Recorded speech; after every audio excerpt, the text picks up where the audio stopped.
So without further ado, ladies and gentlemen, let me invite in front of all of you over here, Shravan Bendapuri, Co-Managing Director, Principal Gensler over here.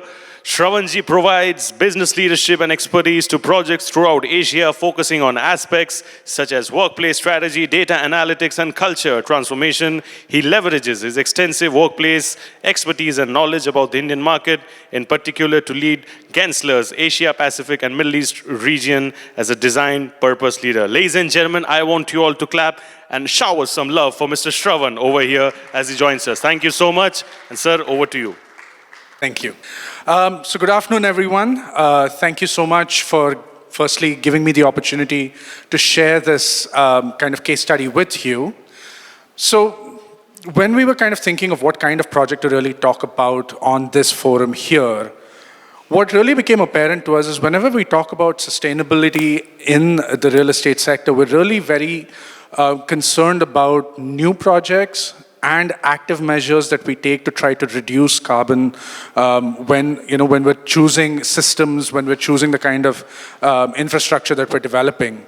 But one of the places that we find a lot of passion in as well is to really talk about passive measures that architects can usually take to reduce carbon, as well as looking at using existing materials. So the case study that we have here this was an icon in the Bangalore market. It was called the Opera House. It was used as an opera house, old, and it really needed to be converted to a retail store, right? So the question was, when you have something that was a cultural icon in the city to be given back to something that's so commercial in nature, how can you do that respectfully? That was where really the starting point really was.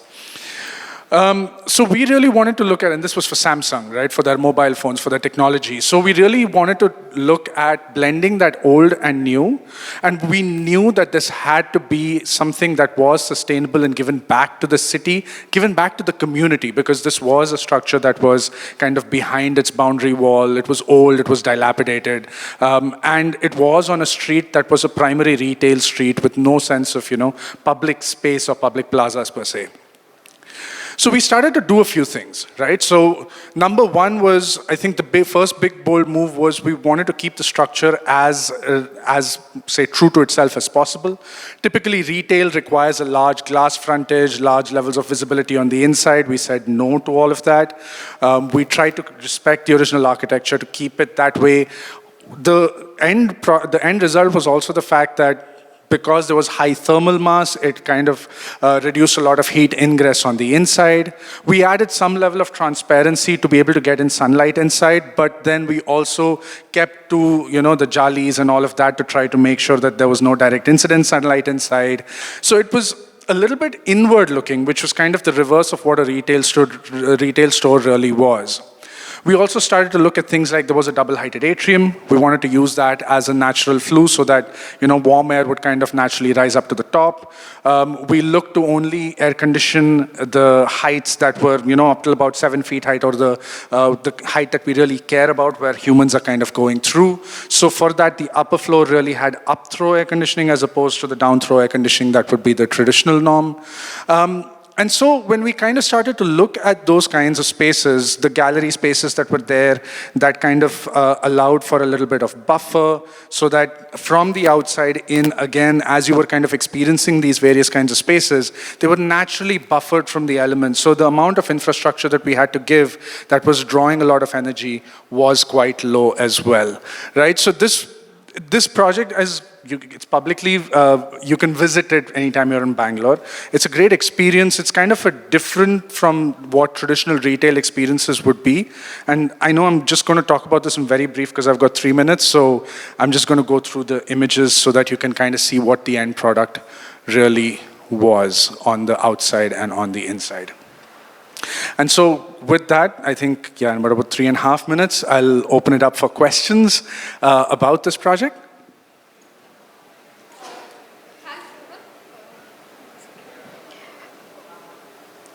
My first question to you, you said no to the client. So, how did it go? This is an inward looking, like you said, which is contrary to what retail outlets are like. So what was the client response when you proposed such a kind of a, design to them? I'd say the client In this case, we were very lucky. The client had a shared vision of this. We won this through a competition because of how we were respecting the structure. So that means the client was really bought in as well. So I must give credit to the clients there. They also made sure that we, as a group, we never diluted the intent of trying to create a sustainable landmark that was given back to the city. Okay, so that kind of also highlights how client role also becomes very important. Huge. When we are talking about sustainable buildings. Another very important feature that you spoke about is the passive design. In fact, in our earlier sessions also we spoke about. Do you think a lot of architects these days are depending on technology rather than passive design approach to buildings? A little bit. It is happening, I think, in quite a lot of cases that, say, for example, we'll do a glass building and then we'll try to put fins on it and then we'll try to put, high-tech glass on it and all of that, rather than just trying to, stop heat coming in the first place. And I'll say, for certain clients that we end up doing that as well. So which is why we're very thankful when we do get the opportunity to look at more passive ways of creating sustainable landmarks. I'll say again, it goes back a lot of times to, we propose to clients, but there are business cases for clients as well for them to make. So a lot of the times it kind of gets lost there. I'm sure there are a lot of architects here who love the notion of trying to do some things on yeah. Again, another important is the adaptive reuse. We can see here this entire building. It does not look like a retail store. It's sloped roofs. The windows and the jali, the handrail that we have. It looks like a bungalow, and with a courtyard inside and all. Adaptive reuse. A lot of this is being used quite a lot now in design circles. Is this the future?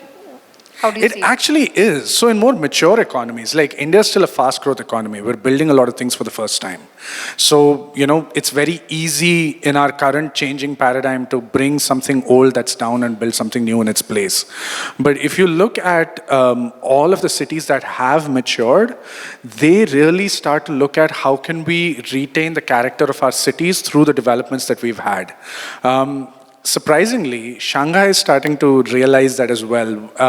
From Gensler, we've been able to do a few projects where we've retained old buildings and built either above it, around it, or kind of done new developments in a way that still leaves the character of the old in place. We've got some great structures in India as well that we can do that too. I hope we do get the opportunity to do it. Correct, that's true. Another point that you spoke about is that this, when you started this project, this was very unidentifiable, location, did not have the character. Now it has become like a congregation point for people to come and sit around. If I were to ask you finally the impact of the project, one, for the occupiers, the experience of the occupiers or the visitors. Second, for the client, in terms of probably ROI, because that is what they always think about. And lastly, overall on the city or on the surroundings or, the social impact of this project. Okay, so that actually has been quite significant for a couple of different reasons. So number one was when, for the Samsung guys themselves, right? If you see this entire street, it's really like a retail street, has got very few pause points or places where people can take a break in a sense. This was all originally behind a compound wall, and we said that no, this is space that we wanted to give back to the people going around there, provide a plaza. That's provided a pause point where people notice the store, right? So people come in, and if they're tired from walking from their, all their retail experience, etc., they come and rest here. And so along with that, now there's a Starbucks inside the store as well, right? So the entire thing is kind of built for people to take a pause there. So from the client standpoint, that's great because they're getting more eyeballs, more footfalls, because that's the place where people pause. From a city standpoint, I think I felt really good about this when we went for a subsequent project. We had one long-time Bangalorean as our client, and his only statement was, "Thank you for giving this back to the city." Right, so we were like, okay, that was our objective, and that's been kind of met. So from that standpoint, also, it's been really positive for the public as well. Of course, as you can see, it becomes such a cool resting place. Normally, a lot of our resting areas are commercially driven, unless you buy a coffee, unless you do something. Like, you can't just hang out somewhere. So the minute that we had that, that's become a really activated space. So there are events that sometimes happen there. You know, it's constantly something or the other that's happening, that's engaging, that's there. So that's a nice kind of touch there as well. We are really short of public spaces to enjoy in our city. So great to have something like that. Finally, your last words on this project, how do you see going from here, your future projects probably? What is your wish list you would like to work on? So within Gensler, we have a practice called adaptive reuse, repositioning and adaptive reuse, right? So that's where we focus in on essentially distressed properties. It doesn't matter, old, new, whatever that may be, right? But essentially properties that need help. We're very conscious now in terms of trying to build new square footage. India, being a high-growth economy, will always have new square footage. So we're hoping that we can really start to build a practice here around, revitalizing. It could be just a nondescript grade B office building that's just lying somewhere. 15 years ago was built, and now it's not really it's not really modern in that sense of and can't compete with today's stock. We're very happy to kind of look at that. So it would go a huge way in our sustainability goals. Great. So anyone, Shravan is here to put his magic to those properties. Any questions for our audience? I have asked what I wanted to ask. Shravan, anyone from the audience who has any questions? Yeah.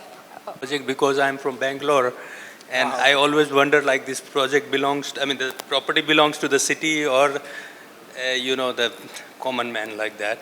But I would like to ask you how you balance the modern amenities like parking or, like building like this, if I see to renovate and Samsung is inside, like suppose like leakage and things like that would be really challenging, maintenance issues. It's like almost like a heritage building, renovating a heritage building. So, of course. So, okay, on the parking front, we got lucky, given the fact that this is part of the larger Brigade Road kind of market ecosystem, which has the parking overall. No individual store has their parking within that overall premises, right? So that part is fine. But as far as infrastructure goes, so there obviously was a bunch of, say, rebuilding or a little bit of rebuilding that had to be done. It wasn't, but we did it in a way that kept the original intent of the building in place, right? So when we were doing roofs, for example, there was an internal domed roof originally that was there. We kept that domed roof intent and design language within the place as we were kind of repairing it, redoing it, etc. So the idea was to kind of so for example, there were additional punchers that we put in here as well. This is what I was saying. Normally what would happen in a structure like this is you would end up putting, say, a large glass frontage, in an existing building as well to have that juxtaposition of modernity and classic. But we wanted to keep it classic. So we actually had just the muted punctures that were happening. So we added a few of those. There were a few of those that were blocked up, etc. as well. So we kept it to that scale. On the western facade that you see, we added a window. So it was all very modest things. It wasn't these large, big scale changes that typically we would end up doing to show, oh, hey, this building's undergone, a transformation. Rather, it felt that we were restoring the building to something that it should have been. And that's how it really, So it is modern in that sense. There are things that we've had to do. It was not, it was not that the building was just there and we just did something inside it, but it was in a way that you wouldn't realize that it wasn't there originally. Hi. Good to see someone from the retail industry. I'm from the retail myself, with the brand competing Samsung. My question to you, you mentioned that this is a flagship store. What we're seeing is, with the kind of the deliveries and everything that's happening, the amount of displays that actually happens in these stores are reducing quite a bit, and they're becoming more like experience centers and hubs rather than, over-the-counter sales. So do you see that, since I think you guys are working a lot with Samsung, do you see that trend happening a lot, where they're becoming more experience, information, education. This is all experience center based, right? So this format of the store as well, you're absolutely right. It's more about trying to come physically experience the products, which is why it's even integrated with that level of F&B, is that it's a place for people to experience get a holistic view of how it would be to use that product as opposed to just focus on sales, right? But there is something about, say, a level of engagement that you need from the public when you do these kind of things as well, right? So you can do, say, a very high flash, digital rich kind of environment for people to come and visit, and experience their products. But then you have to be able to entice people in, right? That principle of retail still remains. It's not going to be just a standalone thing somewhere that people will automatically come to. You have to entice people in. There have to be, we had a kind of a stage with a backdrop and seating as well that was kind of integrated within this for education programs, for presentations, for events. So it's more event space as well. So it does a lot of that. So a lot of flexible planning towards that as well. So yeah, in that sense, totally experience related around the product, but really focused in on the functions that may happen around the sale. Yeah, and the other question I had was, it's sloping roof, but in the interior shots inside it looked like vault. So does the sloping roof show anywhere? No, so there's inside there's a domed vault, right? So it's kind of, there's this cavity in between. So initially, look, this was an opera house initially. Right, so it already had a roof internally that was there for acoustic purposes, that was there to kind of, enclose the volume. So it wasn't directly exposed to the roofing structure, no. Thank you for your questions, and thank you, sir, for that wonderful, wonderful presentation. Thank you to Sapna as well for those wonderful questions. A huge round of applause, please, for him, ladies and gentlemen.